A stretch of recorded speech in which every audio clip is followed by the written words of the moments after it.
श्री सीताराम जी सरकार की जय। श्री हनुमान जी महाराज की जय। श्री गौरी शंकर भगवान की जय। श्री अयोध्या धाम की जय। श्री सरयू महारानी जी की जय। सब संतन की जय, सब भक्तन की जय। जय जय श्री सीताराम। मानस जी के अरण्य कांड में राम जी लक्ष्मण जी के साथ में माता जानकी के वियोग में वन में घूम रहे हैं। वे घूमते घूमते पंपा सरोवर के पास पहुंचते हैं तो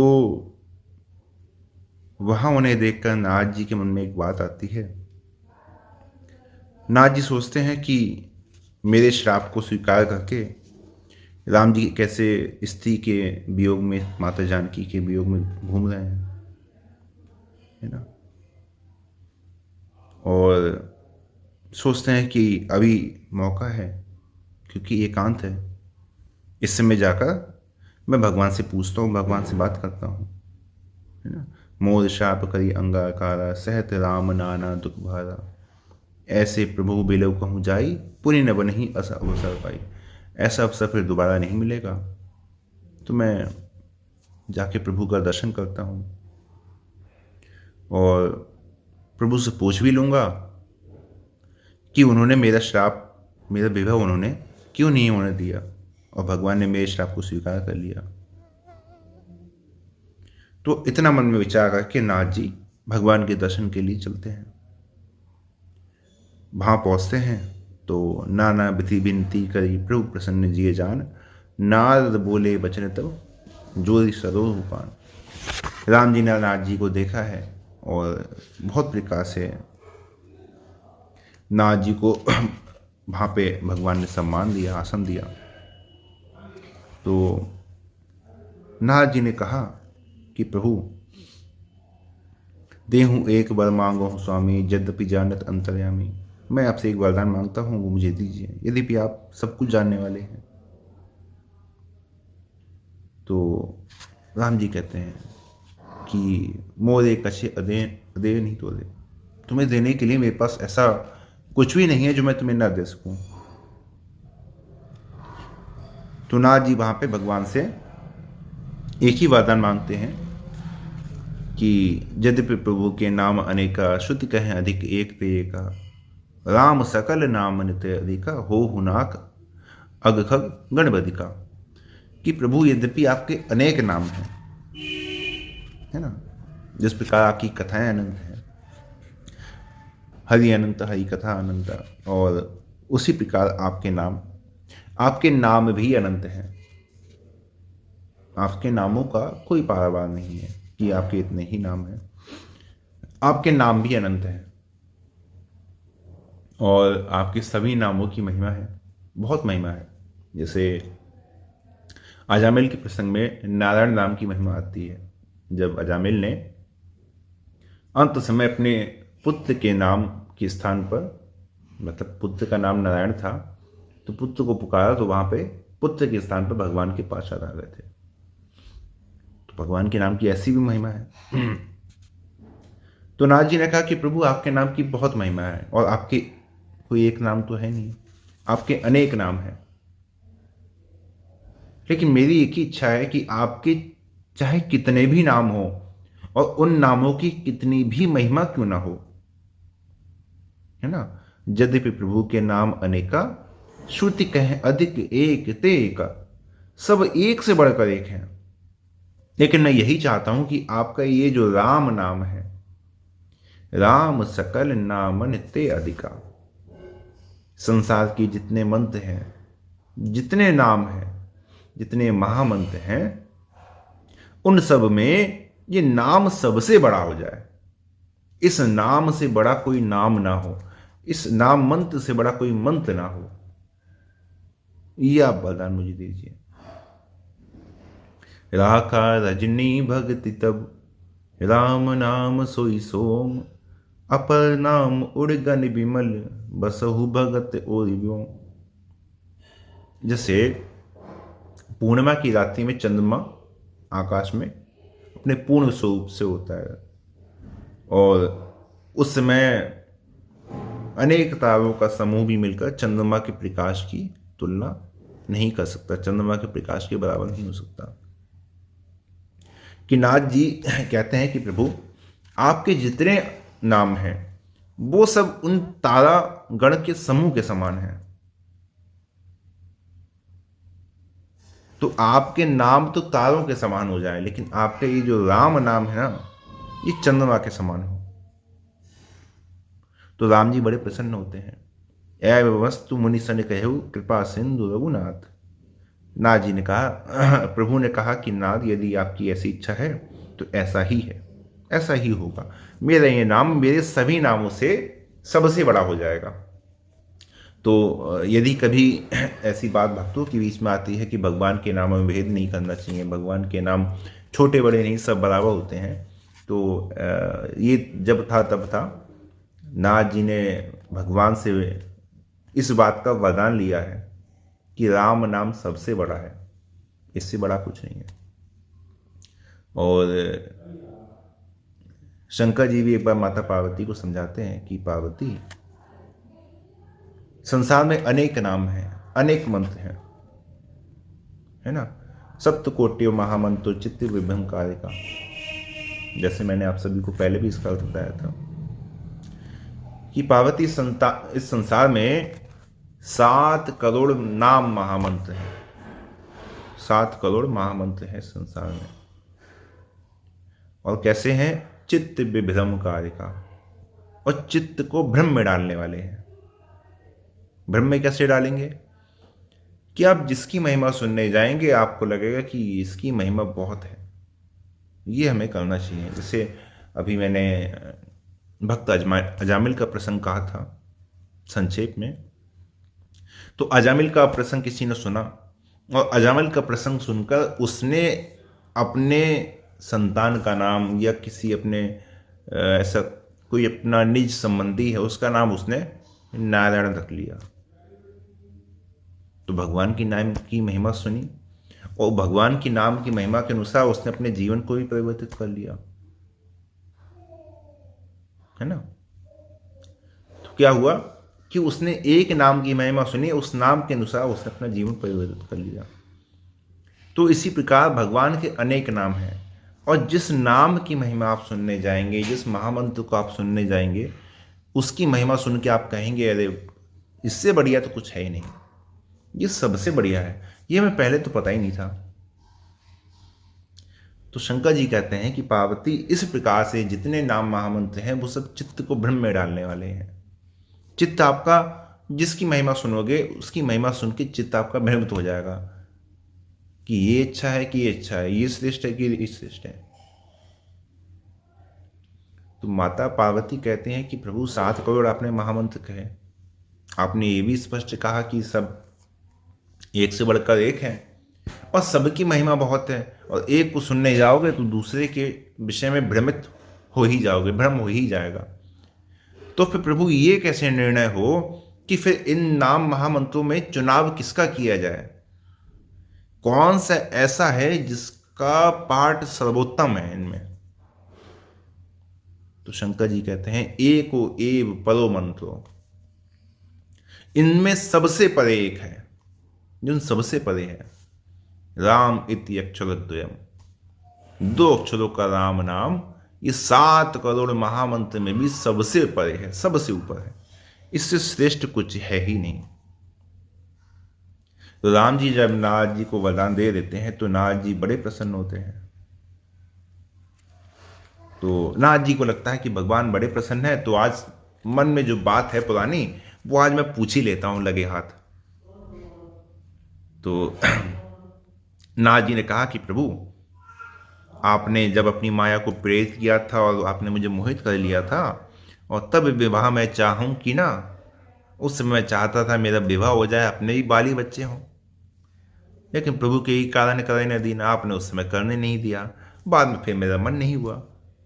तो प्रभु मैं यही चाहता हूं कि उस समय आपने मुझे विवाह क्यों नहीं करने दिया, उसका मैं कारण जानना चाहता हूं। तो राम जी कहते हैं कि नारद, सुन मुनि तो ही कहूँ सैरोषा, भजे मोहि तज सकल भरोसा। करऊँ सदा तनिके रखवारी, जई बालक राखई महतारी। कि देखो नारद, जिसको मेरे अतिरिक्त किसी से आशा भरोसा नहीं है, जो मेरे अतिरिक्त किसी को नहीं जानता है, जिसका एकमात्र बल केवल मैं हूं, जिसका एकमात्र सहारा, जिसका एकमात्र आसरा केवल मैं हूं, जिसे मुझे छोड़कर कोई दूसरी गति ही नहीं है, करऊं सदा तिनके रखवारी, जिम बालक राखई महतारी। मैं उसकी ऐसे रक्षा करता हूं जैसे कोई माता अपने बालक की रक्षा करती है, जिससे कोई माता अपने बालक की रक्षा करती है। मोरे प्रौढ़ तनय सम ज्ञानी, बालक सुत सम दास अमानी। जो ज्ञानी भक्त है वो मेरे बड़े बेटे हैं, वो सब कुछ समझते हैं, अच्छा बुरा जानते हैं। लेकिन जो अमानी भक्त हैं वो छोटे बच्चे के समान है। जैसे तुम, जैसे छोटे बालक का मां विशेष ध्यान रखती है कि ये कहीं सांप बिच्छू कांटा ना पकड़ ले, कहीं गिर ना जाए, वो उसका पूरा ख्याल रखती है। ऐसे ही मैं अपने ऐसे सेवक, ऐसे दासों की परवाह करता हूं, उनका ख्याल रखता हूं। जैसे माँ प्यार से बच्चे को खिलाती है, पिलाती है, प्यार करती है, गोद में लेती है, लेकिन बच्चे को नुकसान वाली कोई बात नहीं करने देती। और कभी कभी अपने मन की बात नहीं होती है तो क्या होता है, बच्चा कभी कभी क्या करता है, गुस्से में आएगा, है ना, गुस्से में माँ को ही नोचने लगेगा, मुंह से काटने लगेगा, दांत मारने लगेगा, लेकिन माँ फिर भी उसके मन की नहीं होने देती। वो उसका इतना हित करती है कि बालक द्वारा स्वयं को चोट पहुंचाने पर भी वो गुस्सा नहीं करती, वो उस पर प्रेम ही करती है। इसी तरह नारद, मैंने उस समय तुम्हारे मन की बात नहीं होने दी, उस समय मैंने तुम्हारे मन की बात नहीं होने दी। परिणाम में क्या हुआ, तुमने मुझे श्राप दे दिया। परिणाम में श्राप दिया। अरे तुम कौन हो, बालक सुत समदास अमानी, तुम मेरे छोटे बालक के समान ही तो हो। काट लिया तो क्या हुआ, तो क्या मां प्यार नहीं करेगी?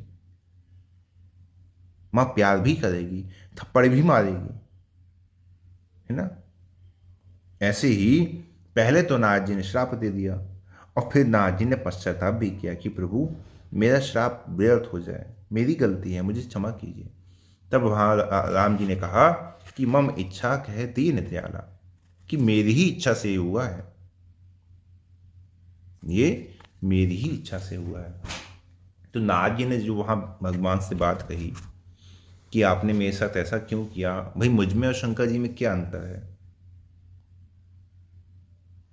तो राम जी ने स्पष्ट कहा कि शंकर जी तो ज्ञानी भक्त हैं, शंकर जी सब कुछ जानते हैं, अच्छा बुरा भी जानते हैं, अपना भला बुरा शंकर जी भली प्रकार से जानते हैं। वो जानते हैं कि विवाह में ज़्यादा सुख नहीं है, इसलिए जब माता पार्वती ने बहुत अधिक तपस्या करी है तो शंकर जी प्रसन्न नहीं हुए। शंकर जी ने कहा नहीं, हम विवाह करेंगे ही नहीं। लेकिन बाद में जब राम जी की आज्ञा हुई है तब शंकर जी ने विवाह को स्वीकार किया है कि ठीक है प्रभु, आपकी आज्ञा है, स्वामी की आज्ञा को टाला नहीं जाता, तो ठीक है आपकी आज्ञा है तो मैं विवाह कर लूंगा। लेकिन नारद जी में वो बात नहीं थी। नारद जी ने अपने मन से ही विश्व मोहिनी को देखकर अपने मन में ही विचार कर लिया कि नहीं, जब तब कछु न होई तही काला, हे विधि मिलई कबर निविधि वाला। अब तो भजन जब तब सब बेकार है, अब तो बस किसी प्रकार से विवाह होना चाहिए। तो राम जी ने वहां नारद जी को बड़ा ही स्पष्ट रूप से समझाया कि जो मेरा अनन्य आश्रित है, जिसकी एकमात्र गति केवल मैं हूं, उसका ध्यान, उसकी परवाह मैं करता हूं। क्या उसे देना है, क्या नहीं देना, कब देना है, कब नहीं देना, भले ही वो छटपटाए, उसको लगे कि नहीं ये अच्छा नहीं हुआ, भगवान ने ये क्या कर दिया। ये सब हम सभी भक्तों के जीवन की ही घटनाएं हैं। हम सबको अपने जीवन में लगता है ना कि हम तो इतना राम जी को मानते थे, इतना नाम जप करते थे, फिर भगवान ने ऐसा क्यों किया, मेरे साथ ऐसा क्यों किया, नुकसान हो गया, घाटा हो गया, मेरा जीवन नष्ट होते होते बचा, पता नहीं मेरे साथ क्या हो जाता। मन में ये सब बातें आती हैं। लेकिन वास्तव में प्रभु तो अपने जन का कल्याण ही करते हैं, अपने भक्त का हित ही करते हैं। लेकिन यदि हमारे मन में शंका संदेह आता है तो इसका अर्थ है कि कहीं ना कहीं हमें कोई दोष आ गया। जैसे नाथ जी में दोष आ गया था ना अहंकार का, तो वह भगवान की कृपा के मर्म को नहीं समझ पाए। उसी प्रकार हमारे यदि चित्त में कोई दोष है, हमारा मन यदि मलिन है, तो मलिन मन में भगवान की कृपा का शीघ्र दर्शन नहीं होता। भगवान कृपा करते हैं लेकिन भगवान की कृपा का दर्शन नहीं होता, क्योंकि वो मलिनता भगवान की कृपा में भी दोष ही ढूंढती है कि हमने तो भजन किया, हमने ऐसा किया, और बताइए भगवान ने क्या कर दिया। जबकि वो तो रक्षा कर रहे हैं, कल सदा तिन के रखबारी। वो तो कह रहे हैं कि मैं तो रक्षा कर रहा हूं। कैसे रक्षा कर रहा हूं? जिम बालक राखी मेहता है, जैसे कोई मां अपने बालक की रक्षा करती है। तो राम जी तो अपने जन की रक्षा ऐसे करते हैं। तो उस प्रकार से यदि हम अनन्य हैं, अनन्य स्वरूप से भगवान की शरणागति को स्वीकार किया है, अनन्य होकर भगवान की शरण में गए हैं, तो जीवन में चाहे जैसी परिस्थिति हो उसे भगवान की कृपा को मानकर स्वीकार करना है कि प्रभु जैसी आपकी इच्छा, जैसे आपने रखा। क्यों? क्योंकि ये शरीर का भोग है, प्रारब्ध है, ये तो यहाँ के यहाँ ही चले जाना है। भाई यहाँ से जब जाओगे तो क्या साथ जाएगा? ना आपका सुख जाना है साथ में, ना आपका दुख जाना है साथ में, न इस शरीर जाना है साथ में, न इस शरीर के द्वारा कुछ यदि आपने मोह ममता जोड़ रखी है तो कुछ आपके साथ नहीं जाना है। जाएगा क्या? केवल आपका भजन भजन। और यदि कुछ आपने अपना प्राप्त और संचय कर लिया है शुभ शुभ कर्मों के द्वारा, तो वो आपके साथ जाएंगे। जीवन में आपकी कैसी परिस्थिति आई, इन परिस्थिति पे आपने क्या किया, भगवान की कृपा का दर्शन किया कि नहीं किया। लेकिन जब अनन्य शरणागति स्वीकार की है तो जीवन की प्रत्येक परिस्थिति में भगवान की कृपा का दर्शन करना है। जीवन की कोई भी परिस्थिति ऐसी नहीं होनी चाहिए जब मन में ये बात आ जाए कि हे भगवान, हमने तो इतना भजन किया और हमारे जीवन में क्या हो गया। यदि ऐसी बात यदि एक भक्त के हृदय में आती है तो उसको ये बात समझनी चाहिए कि कहीं ना कहीं मेरा चित्त मलिन हो गया है, इसलिए भगवान की कृपा का दर्शन नहीं कर पा रहा। तब उस परिस्थिति में भगवान से ही रक्षा की प्रार्थना करनी चाहिए, जिसे नाथ जी ने की। जय विधि होई नाथ है तुमोरा, करम सुबेगी दास में थोड़ा। आप वही कीजिए जैसी आपकी इच्छा हो, क्योंकि मैं आपका ही दास हूं, मैं आपका ही शरणागत हूं। तो इस प्रकार से भगवान की शरण में रहिए, भगवान के ही नाम का जप कीजिए और उनकी अनन्य शरणागति स्वीकार कीजिए।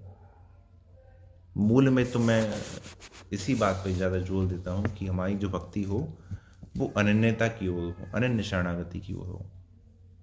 क्योंकि भक्ति में व्यभिचारी भक्ति कभी सफल नहीं होती जब तक कि अनन्यता ना हो। और राम जी तो इस मामले में थोड़े से सख्त हैं। मोर दास का ही न दासा, करे तो करो कहाँ विश्वास। वो फिर ऐसे भक्त की भक्ति को स्वीकार नहीं करती शीघ्र। इसलिए व्यभिचारी भक्ति छोड़ के अनन्य भक्ति का मार्ग, उस मार्ग का हम सभी को अनुसरण करना चाहिए। और आज के लिए यही विश्राम देते हैं। जय जय श्री सीताराम।